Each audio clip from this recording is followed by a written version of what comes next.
November sees parliament elections in Latin America. On November the 7th, Nicaraguans re-elected Daniel Ortega as the president, and in Argentina, Alberto Fernandez's government kept a majority in the parliament and found an imbalance in the Senate. This Sunday, November 21st, Venezuela will elect governors and mayors. At the same time, Chile will go to a first round to elect a new president. To have more details on the matter, we received Dozthor Zurlent, who is a political analyst and expert on Latam subjects. Be welcome, Mr. Zurlent. Hi, how are you? It's a pleasure for me to be here and a great honor. Thank you very much. It's also an honor and a pleasure to have you here from the South and to join you in this analysis of Latin American topics. So, Dozthor, let's start in Chile, where the voters will elect a new president. Whoever wins the post will inherit a country deeply troubled into political, social, and economic crisis, and the burden of the COVID-19 mismanagement by the previous administration. So the question may be, will a new administration be able to turn over this situation? Chile is a very key point in the Latin American scenario. Right now, what we have is the crumbling down of a system which used to be the model for Latin American neoliberalism and the model for fascism throughout Latin America. What Chile has shown is that neoliberalism is not the solution. Repression and a fake democracy cannot be a solution for Latin American problems and Latin American hopes. So there is no doubt that people on the streets, that the people's movement got to a bright start with demonstrations on the streets, with cultural events throughout the country in Chile. And it led to a new perspective of what was possible in Chile. And there is no doubt in my mind that this popular movement is going to achieve tremendous transformations in the near future. They're starting for defeating these nefarious policies of neoliberalism and the emergence of a new way of understanding how government and participation and the creation of a new constitution that would allow for people's participation, the creation of a true democracy where people can somehow direct the country into a new era of progress, of opening, of discussions about the real issues, and achieving in this way a new Chile. Social movements will achieve more than a new administration, but we have another question in this case. So, as Chilean voters' preference remains scattered and the tense atmosphere of corruption and repression ignited by Sebastián Piñera's administration could affect the outcome, what can we expect from this election day? This is a very tough election. People somehow don't have a real perspective of the tremendous amount of pressure that the U.S. is putting through social networks, through manipulation of their pretty much pawns political pawns in the Chilean political sphere. And there is then this situation where particularly,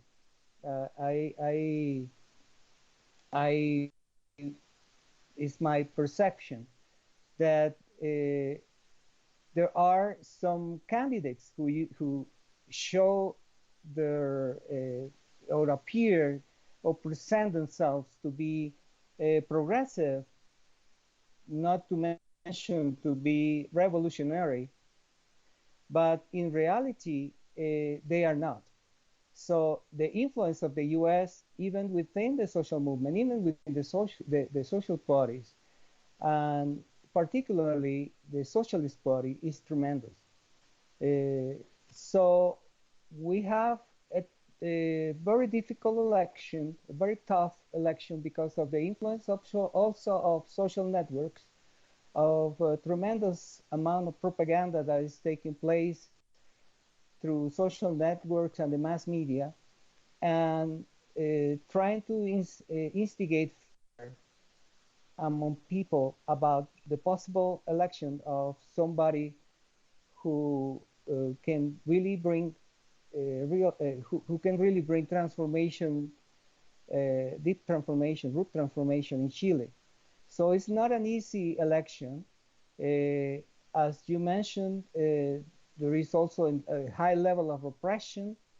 There is also a kind of the forces in the revolutionary side are scattered. I personally, just to say it straight, I don't believe that is, I call it Boris Bachelet. Bachelet is not going to be an option, a revolutionary option, really, for Chile. And so it's a really tough situation because they are trying to find every corner that they can go to try to cut a popular advancement and really getting a real victory for the popular movement through these elections and throughout all the spheres of all the spheres of the political scenario in Chile. Good. So as November is an elections month in Latin America, now we move to Venezuela, that will hold regional and municipal elections also this Sunday. The Bolivarian nation will renew local authorities, while other nations of the region will change the main offices. Which is the importance of these polls for the nation and also for the region? Usually, parliamentary elections and regional elections are not seen as important as presidential elections in Latin American countries. We are perceived as being presidential countries where presidents have a tremendous amount of power in every kind of decision throughout the country. That's not the case anymore. That's not the case, especially in Venezuela, where we are going to elections. This is, if I remember right, this is the 26th or 27th election in Venezuela since the victory of President Chavez in the 1998 elections. And every single one of these elections have been very crucial, and some have been key for the revolutionary process in Venezuela. But in these circumstances, these elections are very, very important. Why? Because, first of all, Venezuela has been able to defeat every single one of the attacks that U.S. imperialism has thrown at it. So once the U.S. imperialism has been defeated, the opposition has had no other resource but to participate in this election, even though they have been talking about boycotting and not any election, that the Venezuelan elections are not fair. They said that Nicolás Maduro is a dictator. Well, what haven't they said? But the reality is that Venezuelans' elections are really fair elections. They really represent the will of the people. And they have checks and balances throughout the process.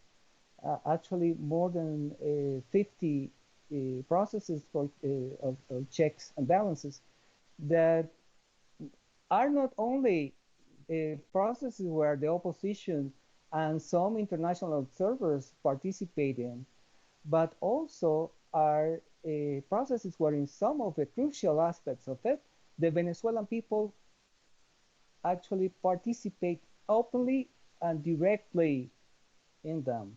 For example, just to give you some idea of the Venezuelan process, the people who are nearby, not even voters, but people who are nearby to a voting center after elections are closed for the day, they can get into the voting center and participate in the audit of the voting process, count the ballots, check the ballots with the printout that the machine generates, and check that everything matches up. So this is something that has no presence in any other country of the world. And elections in Venezuela are more advanced than elections, for example, in the US or Canada. Some of the elections, there is not even national election for president in the United States. Our states control the voting in the presidential election, and some states in the United States have a manual voting process, or they have machine voting, but voting machines, but they don't have automatic counting of the votes, so they have to go to a manual counting of the voting from the machine. And they have a mix of different voting systems. There is not a standardized process for voting in the United States. And it allows, there is also the mail-in vote process. So there are many really holes within this system. In that sense, the Venezuelan process is really a more secure, a process that really have a solid throughout the whole process performance, and can be audited at any step of the process. This process at the same time, contrary to the way it used to be before, allows for voting to take place in poor neighborhoods, in the farthest places of the country. Before, the poor and people living far away from the main cities couldn't vote, or either they could, or they had to go to faraway places in order to be able to vote. So participation was limited. Right now, we have 100% worldwide covered of the population, and we have a very important point for these regional elections. More than 50% of the candidates are women. So we have not only participation, but also women's participation, empowering women, empowering people, and that's something that is very crucial about this. It is very important about this election. But there is something crucial, is that this is an election that breaks apart, the military solution for Venezuela. Thank you, Mr. Zurlent, for your time and presence here in From the South. Is it possible for me to